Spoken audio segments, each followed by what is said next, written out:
of all that goes on in the human brain, the biggest mystery surrounds the time when we sleep. One surprise is that at night, your brain is as busy as during the day. The brain's first job is to put us to sleep. As night falls, a dot-sized gland in the brain triggers release of our natural sleeping pill, melatonin. Acting on our central nervous system, melatonin makes us drowsy. But as the body slows, the brain goes to work. Every night, it performs a tune-up. Brain cells that have worked all day shut down for repair. Chemicals clean up the byproducts of brain cell activity, and in some parts, new brain cells grow. Without this internal diagnostic and repair service, the brain couldn't maintain peak performance. If we stay awake too long, our brain knocks us out, no matter what the consequences.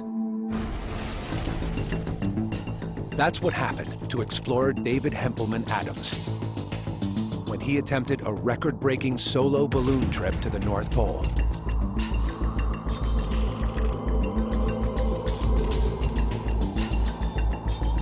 David planned to sleep briefly at times during the 1,500-mile journey.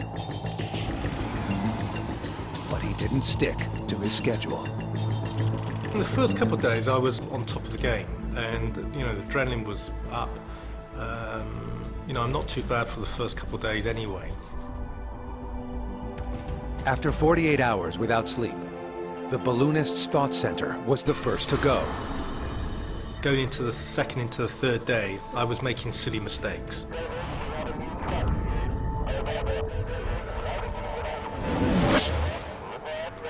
Okay, what's the new track?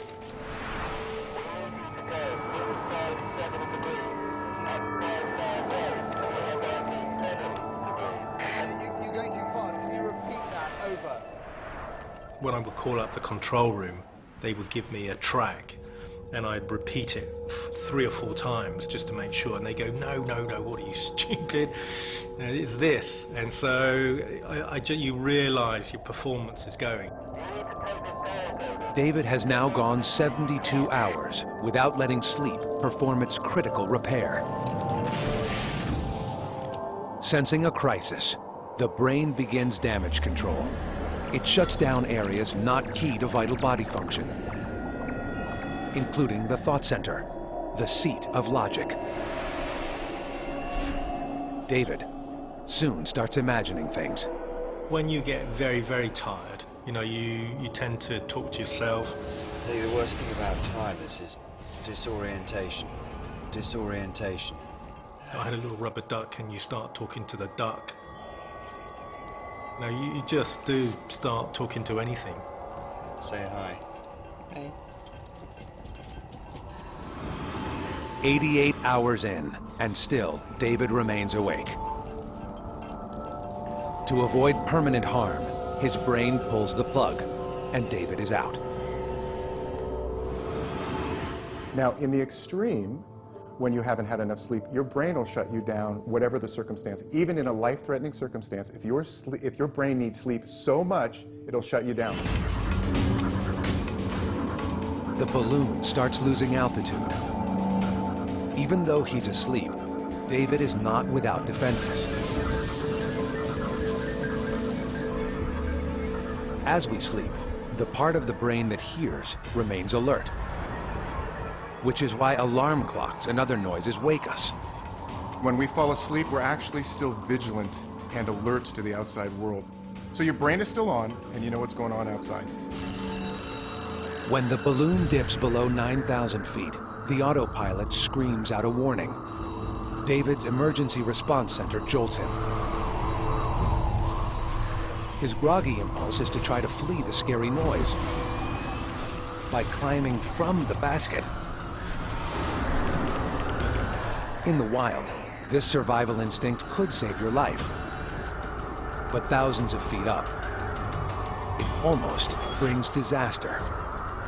after that split second that you realise where you were, seeing the clouds down below, getting back into the basket, and I remember just shaking and my knees were just knocking. That was the closest I've ever come to killing myself. David's brief but deep sleep was enough to get him back on track.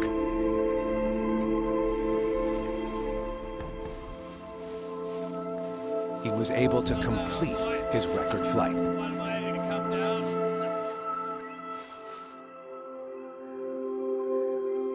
You realise now you just need your sleep. And if you don't sleep, you're going to die. And not die because you haven't slept, but die because you made a mistake, which will cause an accident. And that's what I learned from that trip. Sleep means more than vital brain cell maintenance. It also lets the brain treat us to spellbindingly original shows. Our minds are screens for dreams. No one can know for sure why we have these mystifying nightly visions. Some say dreams let us unlock the brain's awesome potential.